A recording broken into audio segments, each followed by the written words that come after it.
So before we start getting into my story, I need to let you guys know that this is a story from my past. Just put the intro up. I'm going to put the intro up that says we don't support drugs.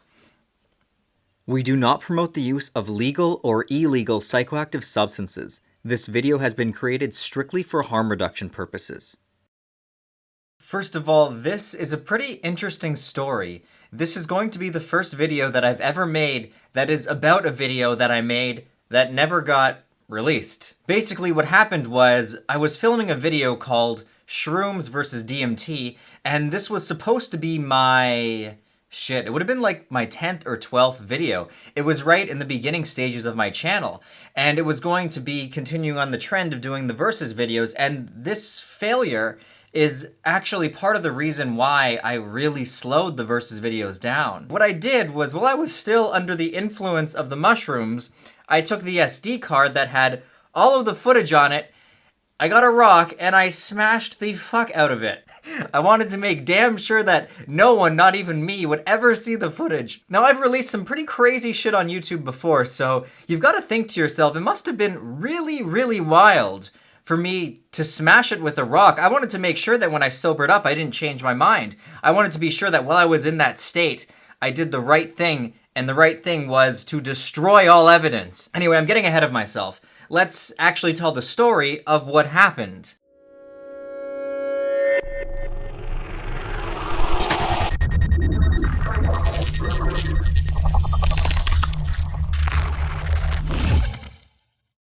This was going to be a video where I pit psilocybin mushrooms against DMT, and I did my usual silly challenges to see which one would allow someone to perform better. Now, up first was the psilocybin mushrooms. I consumed about 3 grams of dried shrooms. Now, the strain of mushroom that I was consuming remains a mystery. As you guys know, potency can vary from as little as 1 milligram psilocybin per gram of shroom to as high as 12 milligrams psilocybin per gram of shroom. I'm left to assume that I had a very potent strain, or at least a very potent batch, because this definitely didn't feel like 3 grams of mushrooms. Next, I waited an hour so the effects would start to come on. I wanted to start filming as I was experiencing the peak, just because I thought it would be more interesting that way. Now, I remember making it through my first couple of tasks relatively easy. Usually what I'll do is I'll have different categories. For example, I'll have a category that's called like hand-eye coordination, and the easiest thing to do for that is catching a ball. Now, for the hand-eye coordination test, I wanted to do something a little different in this video. I figured it would be really cool if I stood up a bunch of little action figures and shot them down with Nerf guns. Can't really call it a hand-eye coordination, it's more like just an accuracy test, but regardless, it was a unique spin on just doing a simple ball catch. And this is when the mushrooms really started to creep up from under my skin and sink their magic into my brain. So I remember holding the gun up and targeting at the action figures. And it was at this point that I began hearing a very familiar yet distinct buzzing sensation. It was running up and down my body, and it was even manifesting itself in the form of a ringing in my ears. It's no wonder to me that on a molecular level, psilocybin and DMT are so similar. They definitely have some pretty familiar effects, this buzzing being one of them. I remember dropping the gun and feeling like I had to sit down as the ringing just started growing in frequency, and it just started becoming louder and louder and louder to the point where it felt like it was just encompassing all of my being. So I sat down on the couch, and Jasmine was filming me, and she thought that it would be in my best interest if she almost forcefully kept trying to like nag at me to do the tasks, because in her mind she's thinking, okay, Adam's gonna be really mad if this whole trip goes by and he doesn't actually follow through. I needed a break. I couldn't keep filming. I felt like I was moments away from reality shattering in front of me, and I was about to like step through a portal into DMT land via ingesting psilocybin mushrooms. And here she is in front of me with like a stern face going like, Adam, come on, get up. Adam, get up. We gotta film more. What are you doing? And I'm just sitting on the couch like,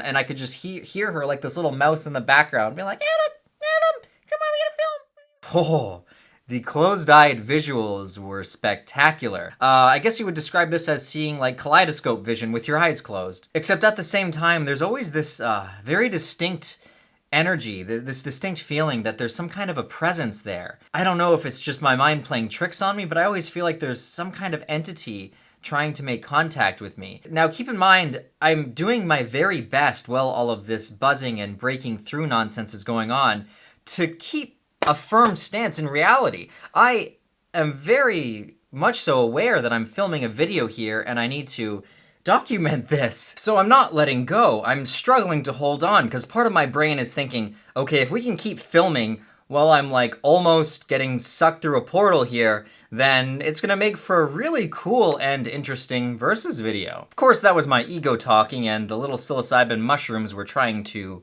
destroy my ego, and you know, the mash of me going against it was most definitely not a good idea.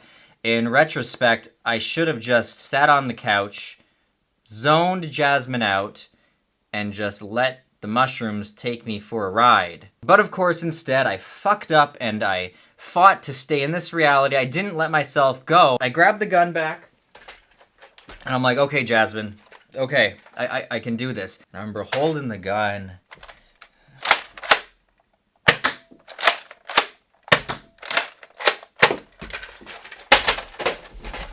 I could hardly see with my eyes. Everything was... and I just ended up dropping the gun, and it was at that moment that I realized I could not continue, and we had to seriously put this video on hold because I was starting to lose complete touch with reality. Fighting the trip was starting to veer it into a quite frightful direction. At this point, I was starting to forget very basic things. Like, I was entering into the oh so familiar yet never familiar ego death territory. And I just kind of told her, like, listen, I need to sit down. I need to lay down. So I went in the room and I just zoned her out and I just laid down for a while. I go a little blank here. I don't know how long I was laying down for, but I started to mentally panic. I don't think I was visually panicking. On the inside, I was definitely panicking a lot more than I let on. So Jasmine came and she sat with me and she finally let up. She's like, Adam, what's wrong? Are you okay? And I'm just like, is this what people do for fun? People call this fun? This is what I do for fun? I get as close to death as humanly possible, and that's fun? I don't understand. Explain to me what's so fun about being so close to death right now. Of course, I'm talking about metaphysical death, meaning like the death of knowing who I am. And I'm like, I'm losing it. I don't know what's going on. I'm forgetting things. I'm forgetting everything. I took some breaths, and sure enough, within the next 5 minutes, I had complete amnesia. I had absolutely no idea who Jasmine was. As if this isn't a theme in some of my trips. And this enters the stage of getting to know my girlfriend all over again. Not only did I have little idea who she was, but I thought she was an alien. The visuals were making everybody look like extraterrestrials. I mean, they didn't look human at all. The way it was making the veins come through the skin and certain physical features disproportionate to others. I thought that I was some kind of a guest on this alien planet, and she was like chaperoning me around and teaching me about life. That was the vibe I got from our interaction. And that was the extent of my knowledge about who she was. So I'm sitting on my bed and I'm asking her these very bizarre, like, you know, interview style questions. I'm like, so what's your name? Oh, Jasmine, okay. So how long have you lived here? Okay, that's really interesting. So what do you want to do with your life here? Where do you want to go in the future? I'm asking her questions as if we were on like some really awkward first date, only it's an interplanetary date. But even though I didn't really know who she was, I had a very distinct vibe from her that she was there to take care of me, that she was a good person. I never once thought that she was going to harm me or anything of that matter. I would have been around 2.5 or so hours in at this point, and I just wanted it to be over. My paranoia was rising and rising and rising. My idea that I was on an alien planet had disappeared, but I was still very much so experiencing a challenging trip. Every time she would leave or I would be by myself, I was convinced that it meant they didn't exist. If I couldn't see them, They didn't exist. I just had no reference point of like spatial awareness or knowing that people still exist when they're not in your visual field. It was very bizarre and very, very freaky. For whatever crazy reason, I became convinced that the police were coming because I was doing something wrong. And this goes back to a fear that a lot of people actually have when taking psychedelics. There's this underlying vibe and energy to the experience that some people can have where they know that they're doing something illegal. And as soon as they think during their trip, oh, I'm doing something illegal, it can just branch off into a whole new dimension of paranoia. So I started believing that, okay, since I've done something illegal, because keep in mind, your thoughts don't really make rational sense. They don't make logical sense when you're in these states. So as far as I was concerned, every time she would leave, she didn't exist anymore. I was doing something illegal because I ate psilocybin mushrooms, meaning what happens when you do illegal things? And my mind goes, you do illegal things, you go to jail. You get arrested for illegal things. So now I'm convinced that the police must be on their way because, of course, I'm also believing that everyone can hear my thoughts. You know, I had no idea that thoughts were personal to me, and I'm convinced that everyone can hear what I'm thinking, so the police have already been signaled that there has been a serious crime in place. A young man ingested a naturally growing substance that grows in the ground that is written in a little book as illegal. A heinous crime, a truly heinous crime is underway right now. We must arrest this individual for eating mushrooms. I'm laughing because it sounds so stupid, but this is 100% what I was imagining. So of course, naturally, I went to my stash of mushrooms, which I think I had something like 5 grams left. I didn't have a lot left. I dumped them down the toilet, and then I realized that's not enough. What if they see the scales and they find like some little tiny molecules that I couldn't clean off in them? Oh shit, then I'll be caught still. I need to dispose of these scales. So when Jasmine came back upstairs to check on how I was doing, I was in a complete panic. And I was like, okay, Jasmine, so look, I dumped everything out. We got nothing left, but there's still the scales. Now, I thought about throwing the scales out in our garbage, but what if they search our garbage and find them?